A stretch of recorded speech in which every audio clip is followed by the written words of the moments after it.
Assalamualaikum warahmatullahi wabarakatuh. Saya Nur Hafizah binti Syafi'i dari 4 PISMP PJ1 ingin menemu ramah Cikgu Akmalina yang dikenali di sekolah ni adalah Cikgu Rika.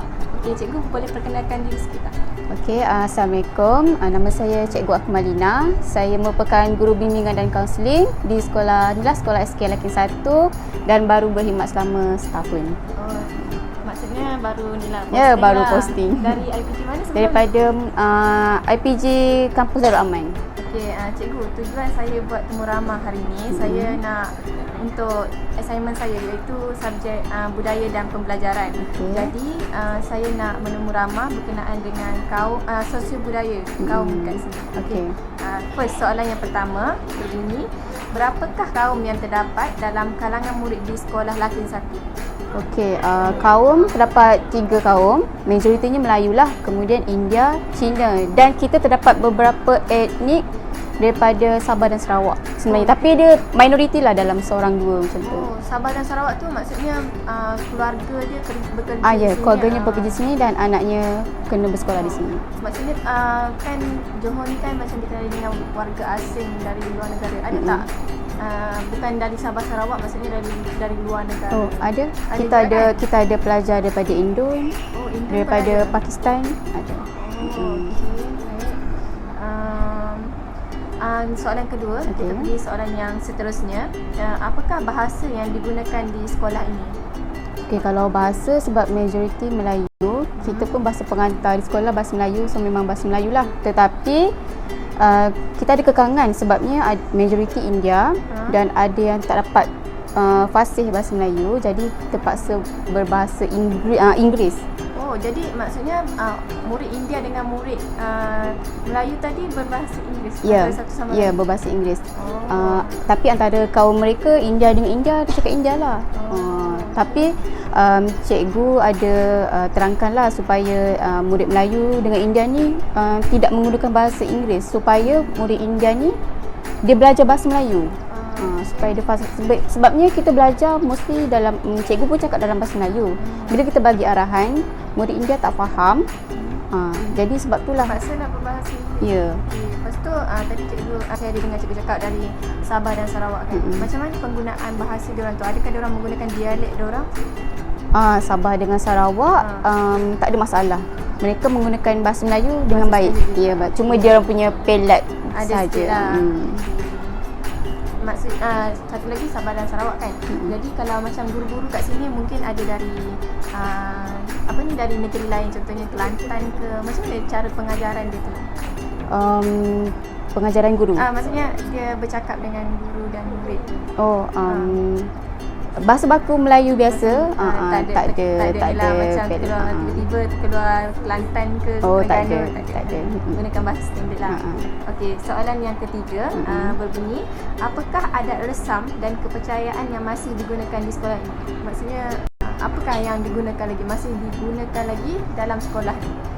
Adat resam maksudnya macam dari segi perayaan tu raya kita sambut. Disebabkan majoriti Melayu, jadi kita sambut raya saja. Kalau perayaan India atau Cina kita tak sambut, cuma sambut cuti je.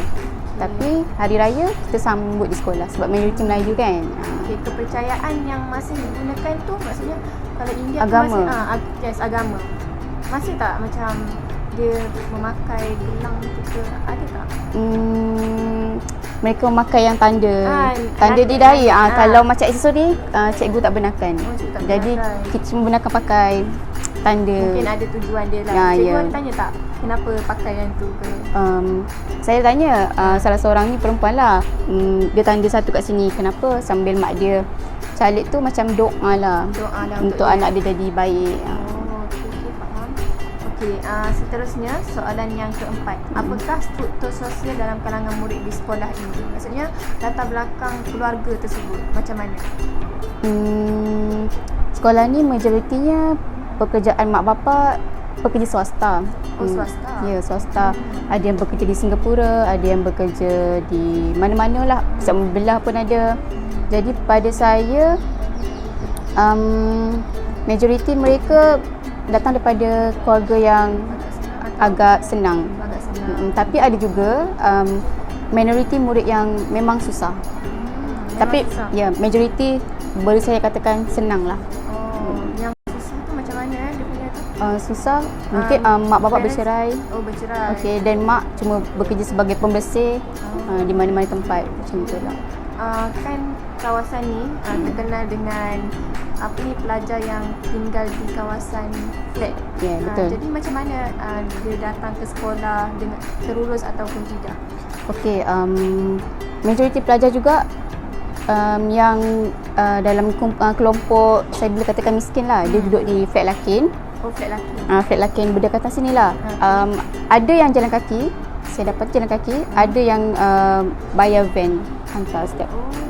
Bagi yang memang betul-betul tak mampu, yang memang miskin tu memang dia orang jalan kaki sebab flat berdekatan tu. Terpaksa. Okay, soalan yang seterusnya, ini apakah kesan dan implikasi kepelbagaian sosial budaya terhadap murid, guru dan kurikulum tersirat? Saya nak cikgu terangkan tentang murid dulu. Kesan kepada murid dulu.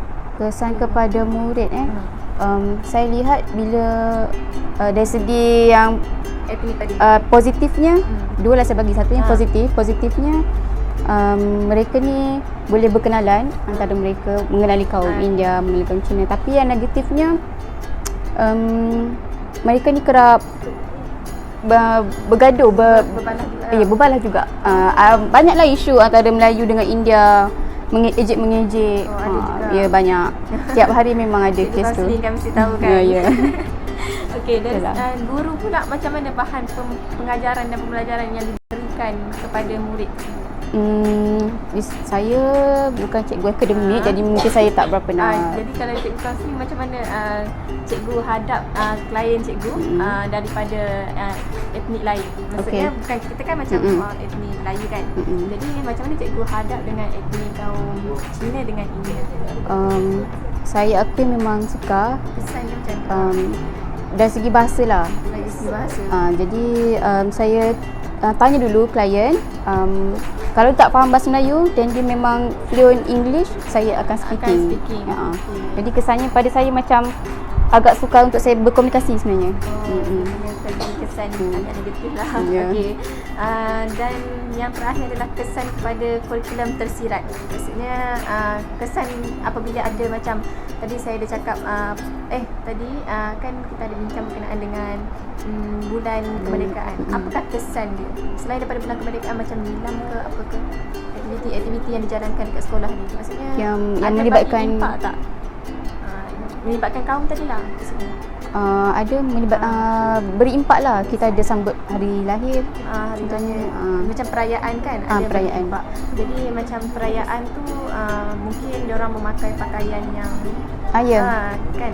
Contoh kat kita ceritakan sedikit dengan perayaan. Contoh sekolah ni merayakan hari raya kan, tetapi kita beri peluang kepada murid yang berbangsa lain tu untuk memakai pakaian bangsa mereka, bukannya bangsa Melayu lah.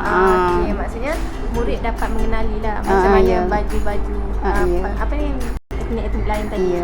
Okey, seterusnya soalan yang terakhir adalah sejauh manakah kesan dan implikasi kepelbagaian sosial budaya dalam mewujudkan persekitaran yang kondusif dan integrasi nasional? Sejauh mana? Pada saya bila ada kepelbagaian budaya ni, kesannya sama juga ada persekitaran kondusif, suasana belajar tu sebab ada pelbagai kaum yang boleh mereka kenali kan, dapat faham antara satu sama lain dan boleh buat kerjasama memupuk perpaduan lah antara mereka, bekerjasama lah. Setakat itu saja saya punya soalan hari ini. Okey. Terima kasih sebab sudi interview dengan saya. Sama-sama. Terima kasih.